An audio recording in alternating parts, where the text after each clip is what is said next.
ఒక మ్యారేజ్ నిమిత్తంగా గౌరవ శాసనసభ్యులు ప్రభాకర్ గారు అలాగే మాజీ శాసనసభ్యులు అబ్బాయి చౌదరి గారి మధ్యన ఘర్షణ జరిగిందని చెప్పి రాత్రి 11-12 ప్రాంతంలో మెసేజ్ రావటం, మొత్తం కొల్లేరు ప్రాంతం అంతా కూడా రాత్రి 12-1 గంటకి శాసనసభ్యుల్ని కలవటం.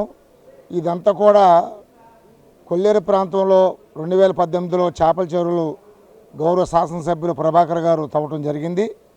ఆ చెరువులు గత ప్రభుత్వం వచ్చిన తర్వాత అబ్బాయి చౌదరి గారు, కొట్టారి రామచంద్ర గారు దాన్ని హ్యాండ్ ఓవర్ చేసుకోవటం, దానికి సంబంధించిన లీజు కానీ అలాగే సోమవారపాడు మిగతా గ్రామాల్లో చేపల చెరువులు కానీ ఈ మోటార్లు కానీ అవి అనేక రకమైన కారణాలతో కొంత డబ్బు సుమారుగా 9 కోట్ల చిల్లర రూపాయలు మన ప్రభాకర్ గారికి రైతులకి రావాల్సిన సమస్య ఉంది. దాని మీద 40 రోజులు కొల్లేరు ప్రాంతంలో ఉన్న ప్రజానీకం అంతా కూడా అబ్బాయి చౌదరి గారి ఇంటికాడ రిలే దీక్షలు కూడా జరగడం జరిగింది. దాని మీద కొంతమంది పెద్దలు ఇరువురు మధ్యన గొడవని పరిష్కారం చేయడానికి చాలామంది పరిష్కారం చేయటం కూడా మొదటి నుంచి జరుగుతుంది. దాని విషయాన్ని ఏదైనా ఉంటే సమయంగా మధ్యవర్తిగా పెద్దలను పెట్టుకుని గొడవ పెరగకుండా, లోగడ ప్రభుత్వం కాదు, ఇది కూటమి ప్రభుత్వం, చంద్రబాబు నాయుడు గారి నాయకత్వంలో, పవన్ కళ్యాణ్ గారి నాయకత్వంలో, నరేంద్ర మోడీ గారి నాయకత్వంలో ఏ పార్టీ వాళ్ళను కూడా మన పార్టీ ఉంది వాళ్ళ మీద దాడి చేయకూడదు, మనం కూడా లోగడ ప్రభుత్వం మళ్ళీ వేధించకూడదు అనేది ఈ సిద్ధాంతం. ఆ ప్రకారంగా ఈ రోజున ప్రభుత్వం వచ్చే 8 మాసాలు అయితే అనేక రకమైన ఇబ్బందులు పడుతూ మన పార్టీ అని కూడా చాలామంది మరి పార్టీ కార్యకర్తలు ఇబ్బంది పడుతున్నారు. లోగడ పడిన ఇబ్బందులకి ఈ రోజున వాళ్ళు తాయితీగా తిరుగుతూ ఉంటే చాలాసార్లు ఇబ్బంది పడినా గౌరవ శాసనసభ్యులు ఎవరు గొడవ పడొద్దు, ఇది చంద్రబాబు నాయుడు గారు, పవన్ కళ్యాణ్ గారు, నరేంద్ర మోడీ గారు శాంతియుతంగానే ఈ ప్రభుత్వాన్ని నడపాలి, వాళ్ళు చేశారని మనం చేయకూడదని చెప్పి వారి ఆదేశాలతో మరి శాసనసభ్యులు ఎవరి మీద కూడా వెళ్ళకుండా ఉంటే రాత్రి అన్యాయంగా దాడి ఎమ్మెల్యే గారి మీద దాడి జరిగింది. దాన్ని కొల్లేరు సంఘ అధ్యక్షుడిగా నేను ఖండిస్తున్నాను. దయచేసి రాబోయే రోజుల్లో దీన్ని గొడవ పెంచుకోకుండా ఇరువురు పెద్దలు కూర్చొని దీన్ని పరిష్కారం చేయవలసిందిగా సుధా టీవీ ద్వారా ప్రజలకు తెలియజేస్తున్నాను.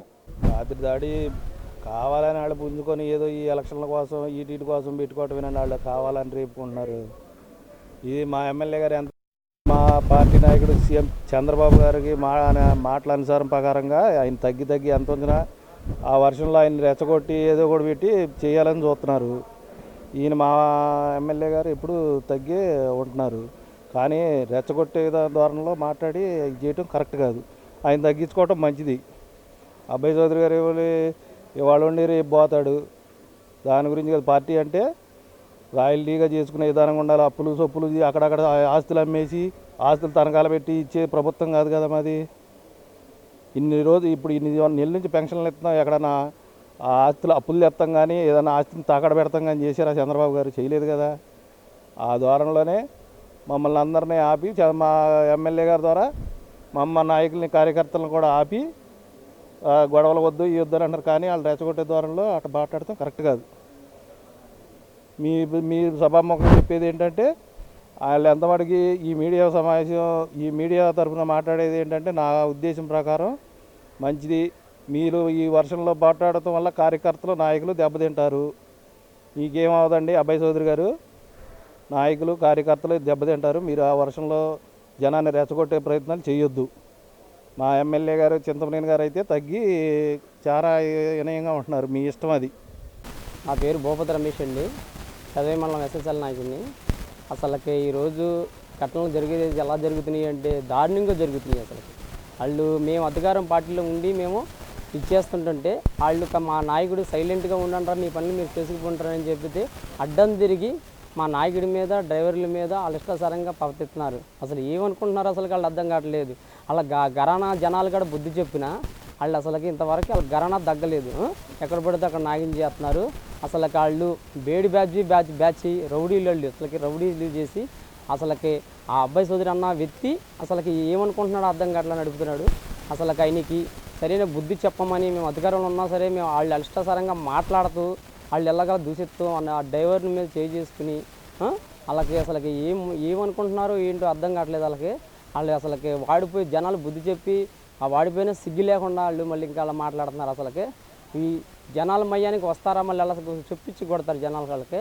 వాళ్ళ దూరం వెళ్ళేసిన వాళ్ళకి వాళ్ళకి సిగ్గు లేకపోయినా మళ్ళీ ఇంక జనాల్లోకి వచ్చి మళ్ళీ నాయకుల్ని మళ్ళీ మా నాయకుల్ని డ్రైవర్ని మా నాయకుడు మా చింతమనేని ప్రభాకర్ గారు ఒకటే చెప్పాడు మాకు. చెప్పింది ఏంటి, అరే సైలెంట్గా ఉండండి, మీ పని మీరు చేసుకోండి, మీరు ఎవరి జోలికి తీయొద్దు అని చెప్పాడు. మా నాయకుడి మీద కట్టుబడి మేము ఇలాగా ఈ రోజునాడు ఇలా ఉన్నాం. అదే మేము తిరగబడి మేము చేయాల్సి వస్తే కనుక వీళ్ళు వైఎస్ఆర్సీపీ నాయకుడు అన్నవాడు ఉంటాడు అక్కడ అని అడుగుతున్నాను నేను. అబ్బాయి చౌదరి గారు ఒకటే చెప్తున్నా, మీ నాయకుల్ని మీకు కుదురుకోండమని. తెలుగుదేశం పార్టీ వాళ్ళు మేము అందరం ముందుకు నడిచి మా నాయకుడు కన్నీ సైకి చెప్తే చాలు అందరూ ఎలా ఉంటుందో వాళ్ళకి ఎవరు కూడా ఆపలేరు మమ్మల్ని. అదొకటి గుర్తు పెట్టుకొని ఒళ్ళు దగ్గర పెట్టుకుని మీరు ఉండమని అడుగుతున్నా. అబ్బాయి చౌదరి గారు ఒకటే చెప్తున్నా, మీకు మీ నాయకులు చెప్పండి, ఒకటి ఒళ్ళు దగ్గర పెట్టుకుని ఉండమనండి. మేము మా నాయకుడు కన్నీ సైకి చేస్తే చాలు మీరు నామరూపాలు ఉండరు, మీరు జాగ్రత్తమని చెప్తున్నాం మా నాయకుడి మీద. జై చింతమనేని.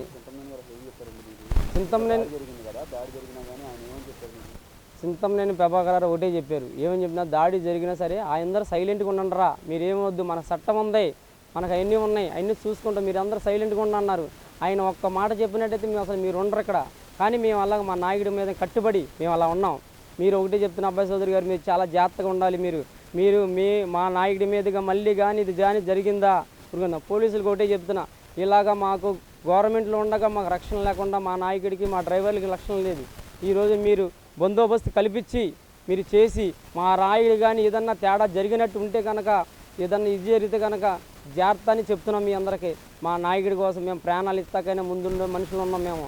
మీకు ఒకటే చెప్తున్నా అబ్బాయి చౌదరి గారు, మీరు ఒక్కటే గుర్తుపెట్టుకోండి, ఈసారి కానీ మళ్ళీ మా జోలికి వచ్చిన ఊసొచ్చినా ఎవరు ఆపినా సరే ఆ భాగం ఒకటే. ఇంకోటి పోలీసు వారు ఇక్కడ చెప్తున్నా, పోలీసు వారు మా నాయకుడికి కానీ ఏదైనా జరిగినా నాకు అంతా బందోబస్తు ఇచ్చి సెక్యూరిటీ ఇవ్వాలి. ఈ రోజున ఇలా జరిగింది, రేపు రోజున అలా రిపీట్ అయిందంటే మేమే ఆయనకి సెక్యూరిటీగా మేము నిలబడతాం. తర్వాత మీరు పోలీసు వాళ్ళు ఉన్నారు, మీరు ఏం చేస్తున్నారో అర్థం కావట్లేదు, డ్యూటీలు సరిగ్గా చేసి మా నాయకుడికి రక్షణ కల్పించాలి. ఎలాంటిది జరిగిందంటే రెండోసారి పరిష్కారం ఎలా ఉంటుందంటే మా నాయకుడు ఆకుండా వచ్చి మేము మా నాయకుడి రక్షణ ఉండి ఎవడైనా మా నాయకుడి పక్కన మేము ఉంటాం.